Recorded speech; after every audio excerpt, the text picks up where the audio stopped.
In the quiet town of Clearwood, Minnesota, the Maple and Steam Cafe had long been a place where time didn't press too hard. Locals clung to it like a memory, a warm room filled with the scent of burnt espresso and spiced syrup, where regulars knew each other's orders and silence wasn't awkward. Among its fixtures was a man named Henry McCall. He was 78 years old, wiry but proud, with sun-marked skin and deep-set eyes that still watched the world with the vigilance of someone who once needed to see danger before it saw him. Henry had served in covert military operations during the 1970s. No medals hung in his apartment, but he carried a weight most men couldn't name.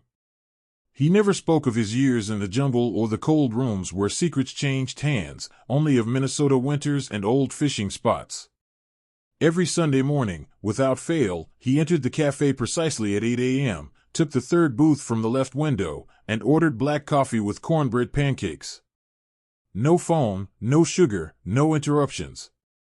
His presence had once felt like part of the furniture, unchanging, easy to overlook, but essential. Then the cafe changed. New owners swept through with the briskness of investors, eager to transform it from a community haven into a curated destination. Painted brick walls replaced floral wallpaper, Edison bulbs swung low from dark beams, and overpriced pastries crowded out the simple menu. Most of the staff were replaced by younger hires with curated smiles and corporate slogans on their lanyards. The town, at first curious, quickly divided. Some welcomed the update, others missed the comfort. The new supervisor, Bradley Trent, arrived from Chicago with a resume of boutique restaurant experience and a belief that image was everything. He dressed like a man auditioning for a startup, with his rolled sleeves and clipped enthusiasm. Bradley didn't see history when Henry entered the cafe, he saw poor optics. To him, Henry was the type of customer who drank one refillable coffee for hours and didn't post about it online. His faded army jacket and slow, quiet presence didn't match the trendy aesthetic the new owners were building. That Sunday morning, the cafe was half full of families with strollers, students with laptops, couples speaking in hushed tones over lattes poured with artistic foam. Henry, true to form, sat in his usual booth. The same thermos of water on the table. The same folded napkin, placed precisely at the edge of the plate. He didn't need to order. The kitchen knew his routine. Bradley approached with a clipboard, his footsteps brisk and intentional. He didn't lower his voice, didn't wait for discretion. He made a show of it. He said something about brand direction, about aligning with clientele expectations, about fresh spaces and modern vibes. He made it sound like Henry was taking up space better used for customers who might leave glowing reviews. The room shifted as his voice carried. Some people pretended not to hear. A few smirked. One or two lowered their heads, pretending to read messages that didn't exist. No one said anything. No one stood. No one helped. Henry didn't argue. He didn't flinch. He quietly stood, collected his coat, and left the cafe as he had entered, measured, unhurried, and with the dignity of someone who had seen too much to be shaken by a clipboard and corporate ambition. He left his food untouched, his coffee half-finished. He didn't look back. The moment passed like a cold draft. Conversations resumed. Laughter returned. Plates clinked, and screens lit up again. Most of the cafe seemed content to move on, to forget the discomfort of the previous moment. Except for one. Near the far wall, tucked in the last booth by the exit, a man in a plain gray hoodie and a low-brimmed cap had watched everything unfold. He had arrived quietly, unnoticed by most, and had ordered nothing but a glass of water. His presence had the subtlety of someone trained to disappear in a room. Yet he had noticed everything, the words, the silence, the discomfort, and the courage. As Henry reached the door, the man stood. Without speaking, he stepped aside and gestured to his booth. Henry, surprised but not ungrateful, accepted the silent invitation. They sat together as the cafe settled back into itself. The man paid for both meals without fanfare, leaving a folded bill beneath the receipt. His face remained unreadable, but his hands were steady. There was something practiced in his movements. As the last pancake was eaten, the man reached into his pocket and tapped a brief message into his phone. No explanation. No flourish. Just a name, a time, and a place, sent to someone who would understand the significance without needing the details. The message took less than 10 seconds. The implications would span far beyond the cafe walls. No one else paid attention to the exchange. To them, it was just an old man sharing breakfast with a stranger. A small act. Forgettable. Unworthy of comment. But in truth, it was the spark of something much larger. Because kindness, especially the quiet kind, has its own way of traveling. And sometimes, when it reaches the right ears, the response is louder than anyone expects. Miles Carter had always moved through life like a shadow, present, alert, but never centered in the frame. He worked in silence, thought in silence, and acted with purpose only when the world demanded it. The hoodie he wore wasn't about anonymity. It was armor. His cap wasn't a disguise but a signal, a message to those who recognized its insignia, a faded emblem not available in any store. The man had no interest in attention. He had seen what happened to those who chased it. He was there only for one thing, to observe the world he had once stepped away from, and to repay a debt long buried. He had been in Clearwood less than 2 days. It was supposed to be a quiet detour, a pause between responsibilities he never listed on any tax form. But when he stepped into the Maple and Steam Cafe that morning and saw Henry McCall, he paused, not out of hesitation, but reverence. The man before him was older, thinner, more weathered than the photo that had lived in a drawer for most of Miles' life. But the walk, the way he folded his hands before sitting, the stillness of a man who had survived chaos, none of that had changed. The story had lived in fragments. A whispered name, a jungle rescue during a mission still sealed in government files. The way his father had spoken of the man who had carried him for 2 miles through hostile territory, refusing to leave him behind even as bullets traced their path. A debt never repaid. His father, now long gone, had spoken of McCall with the kind of reverence men reserve only for those who chose to stand when others fled. It was that story that brought Miles here. A rumor, a trace, a curiosity he had to follow. He hadn't expected to find him alone, dismissed like noise in a place he had helped preserve through his service.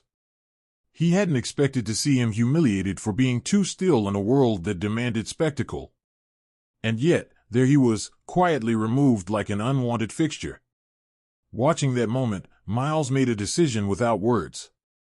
He paid for Henry's meal not as a gesture of charity, but as a tribute.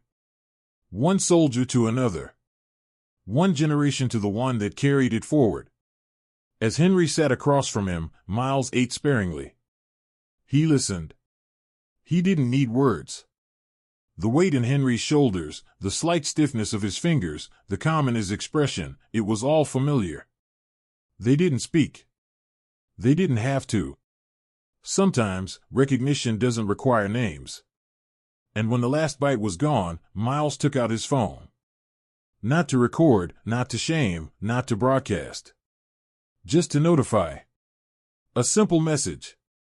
A time. A location. A name.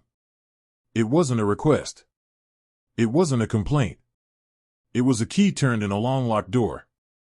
The message traveled not through official channels, but through old ones, the kind that still carried weight, where names didn't need explanation and loyalties never aged. He left shortly after. No fanfare. No second glance. Just a quiet exit into the morning. Henry remained at the table for a while longer, sipping the last of the lukewarm coffee as if grounding himself. He didn't ask who the man was. Somehow, he already knew. At dawn the next morning, the town of Clearwood woke not to birdsong or school buses, but to silence, thick and charged. A convoy had arrived, not with sirens but with purpose. The sound of matte black tires against old pavement, the click of boots, the hum of encrypted radios, it was the kind of quiet that held weight. Vehicles with unmarked plates. SUVs with tinted windows. Antennas stretching toward the sky. An armored sedan that didn't belong on a main street where the loudest sound was usually a church bell. The Maple and Steam Cafe had not yet opened, but its doors would not open that morning. The first to see them was a postal worker finishing his shift. Then a crossing guard. Then the newsagent unlocking the paper stand. Word spread in gasps. People gathered on corners, phones trembling in their hands, unsure of what they were witnessing. Inside one of the SUVs, Colonel Robert Kingsley reviewed the footage sent to him by someone only referred to as M. Carter. A clip from the cafe security system, quietly preserved by a staff member who had felt something was wrong and knew it would be erased by morning. The footage didn't show a crime. It showed something quieter, something heavier. The slow erasure of dignity. And then, its refusal. Kingsley had served long enough to know what needed to be answered. Not every war is fought with we*P*NS. Some are fought in cafes, in courtrooms, in quiet public humiliations. This one, he decided, would not go unanswered. The operation was not about theater. It was about witness. To remind a town, a company, and a new manager that while time may forget, memory, true memory, has teeth. The arrival of the armored convoy halted Clearwood's quiet pulse. For a town where not much happened, where the loudest debates centered around school board meetings and bridge closures, the black fleet parked before Maple and Steam was an apparition. Curtains parted. Storefront lights flicked on prematurely. Cell phones emerged in trembling hands, recording what couldn't be understood. It was too orderly to be chaos, too solemn to be spectacle. Uniformed figures disembarked first, federal agents in civilian gear with quiet eyes and earpieces that buzzed faintly. They moved without aggression, yet their presence shifted the air like a passing storm. Among them walked Colonel Robert Kingsley, his silver insignia dulled by time but unmistakable to those who had ever worn the uniform. He didn't speak as he approached the cafe's door. It opened before him. Inside, a few early staff members were finishing prep. The espresso machine was warming, ovens preheating, chairs still upside down on tables. One of them, Sandra, the night shift cleaner who had quietly preserved the security footage, froze as the colonel stepped in. He thanked her with a single nod. No words passed between them, but she understood, what she had done mattered. Bradley Trent was there, summoned early after rumors began swirling. He stood near the back, still gripping his clipboard like a lifeline. His face, flushed and drawn, betrayed the moment he realized this was no routine inspection. But it was too late to retreat. 10 minutes later, Henry McCall walked into the room. He hadn't intended to. He had come only to see what had caused the stir, what force had bent the rhythm of his town in half. He wore the same army jacket, the one that still carried faint stitching of a patch removed decades ago. His steps were slow but steady. His back, a little straighter than usual. The moment he crossed the threshold, Colonel Kingsley turned to face him. His men stood aside. In a room where words had once humiliated Henry, now silence stood in reverence. Kingsley approached, stopped an arm's length away, and offered a crisp salute. It was not theatrical. It was precise, measured, like the folding of a flag over a casket or the lowering of a soldier's body from a transport plane. A tribute. A memory made visible. Henry did not return the salute. Instead, he blinked, once, and nodded, his version of acceptance. He hadn't expected this. Hadn't wanted it. But in that moment, surrounded by a town's gathered breath, he allowed himself to be seen. Kingsley spoke only briefly to the gathered staff. He confirmed what the footage had shown. A veteran, wrongfully removed, shamed without cause. And then he revealed the deeper truth, the classified operation that had once saved the lives of an entire field unit. A mission buried in redacted files, now declassified only for this moment. Among those rescued was an intelligence operative severely wounded in an ambush. The man Henry had carried across 2 miles of enemy terrain without backup. That man was Miles Carter's father. It had taken decades for the threads to reconnect. But when they did, they stitched a moment so precise that even the town's coldest eyes couldn't look away. Bradley Trent stood without protest. No defense. No clipboard could protect him from the truth. He was removed from his post that afternoon, reassigned far from customers or cafes. Later that week, a new manager was brought in, a retired Army captain who greeted each regular by name and kept a folded flag behind the register. She didn't change much. She didn't need to. Some places only need restoring. A bronze plaque was mounted above Henry's booth. It was modest, just 6 words beneath a sandblasted engraving of folded hands resting on a table. This seat honors those who served. The second chair remained permanently empty. A silent tribute to the stranger who stood when no one else would. No one ever saw Miles Carter again. But he didn't need to return. His part had been played. His message had landed. Each Veterans Day after that, the cafe opened its doors to those who had worn the uniform. Free meals were served without question. No publicity. No promotions. Just warmth, presence, and respect. The gesture spread, first to the diner down the road, then to the gas station, then to the school cafeteria. Not because someone ordered it, but because someone modeled it. Clearwood changed, but quietly. Not through speeches, but through chairs being pulled out, plates being filled, and silences being honored. Years later, a small box was delivered to Henry's apartment with no return address. Inside was a single item, a weathered jumble photo, faded and bent, with a handwritten note on the back. It read, "We haven't forgotten." Henry framed it and placed it beside the plaque at the cafe. No one ever touched it. Because some stories speak louder in stillness than they ever could in sound.